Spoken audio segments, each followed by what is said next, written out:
Welcome to the road to 1 million US dollars, and let's get right into the Bitcoin chart for today, starting off with the immediate short term for Bitcoin, and then we're going to move to higher and higher time frames. As always, I will only be covering the unbiased technical analysis and nothing more. So for now, we are still holding above this ascending trend line, seeing this bullish divergence playing out. Now, in the case that you don't know, a bullish divergence is when you have lower lows in the Bitcoin price and higher lows in the RSI momentum indicator. Typically, this points towards us getting a break from all of this bearish price action we saw here recently, and usually plays out either in the form of some choppy sideways price action or potentially some bullish momentum. And of course, so far we have seen that bullish momentum playing out. Right now holding above this very steep ascending trend line, which has some short-term support at 69.8k, but also this less steep ascending trend line, which currently has support sitting at 68.9k, slowly trending up over time. As I pointed out in yesterday's video, my base case expectation is for this bullish divergence to continue playing out, but also for us to start stalling in this massive bullish momentum here over the course of the weekend. Now, so far for Saturday, we did see a slight continuation to the upside. However,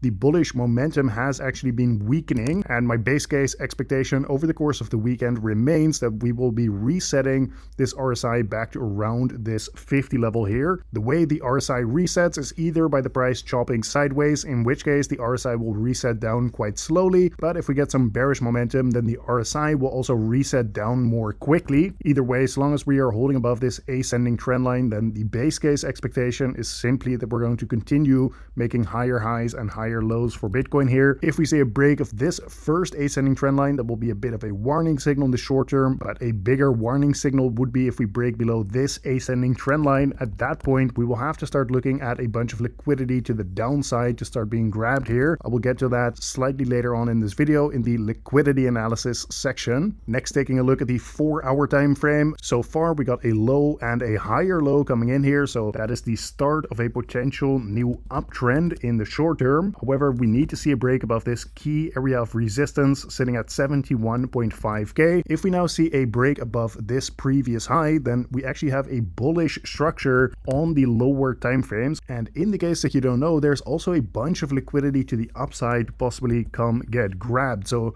this 71.5k level is the key area in the short term to keep a close eye on. Moving on to the 1-day time frame then. Currently, we are still trading inside this big area of resistance, sitting from 67.5 all the way up to 70,000. Whereas the next big area of resistance on the daily time frame is sitting from 71.5 all the way up to 73k in the Bitcoin price. In terms of support to the downside, let's say that we get some kind of crazy rejection and a trend line break on that 4-hour time frame. Well, in that case, the next big area of support is sitting from 66 down to 65,000. Once again, as I pointed out in yesterday's video, this is actually a pretty easy time to be bullish on Bitcoin because there's a very clear trend line that will be a major warning signal if you actually see a break down below here. And of course, this is on the 1-day time frame, but also the 4-hour and even the 1-hour time frame as well. So that's why I keep repeating here, the risk to reward is actually better to the upside at the moment, even though we are still in a bearish market structure. And of course, my higher time frame outlook has not changed here. I'm still bearish on Bitcoin. The bears are still in control of this market so long as we don't see any candle closes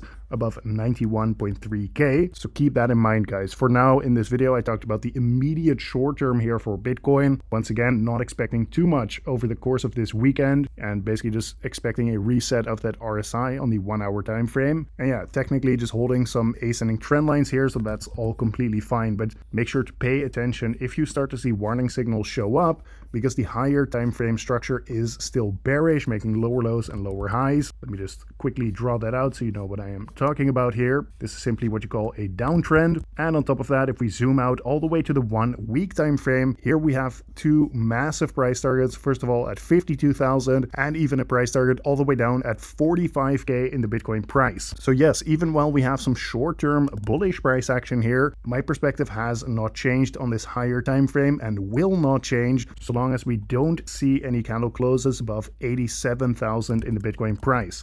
Why is this level significant? Well, this is because if we break above that 86k level with candle closes on the weekly time frame, we would then be trading above the point of the breakout from this bearish flag pattern, which of course broke out to the downside at 87,000, which is exactly what set up these price targets in the first place. So by trading back above the point of the breakout here, that would invalidate the targets, and therefore I would cross them off and possibly even start looking for further bullish momentum after that. But so far, once again, outlook is bearish, and I'm expecting lower prices for Bitcoin, even if there could be some bounces on the lower time frames. Moving on to the Bitcoin ETF flow tables. Yesterday we saw a neutral inflow. This is a net inflow of about $15 million, but really that isn't saying much, because if we just look at this far right side column, recently we actually saw a $400 million outflow in a single day of trading, $300 million the day before. So yeah, overall a $50 million flow isn't having much of an effect on the Bitcoin price. And therefore next week when we have new data coming in, I will be checking back in with this chart. So make sure you are subscribed to the channel with notifications on so you don't miss any of these important update videos. But now finally, let's get to this Bitcoin liquidity analysis, starting with the past 3 days here, because notice how there is of course massive liquidity to the downside, which is to be expected if you have a big bump to the upside like this with very shallow pullbacks. Either way, this liquidity is sitting at 68.3k, and there is even liquidity sitting all the way down at 65,000.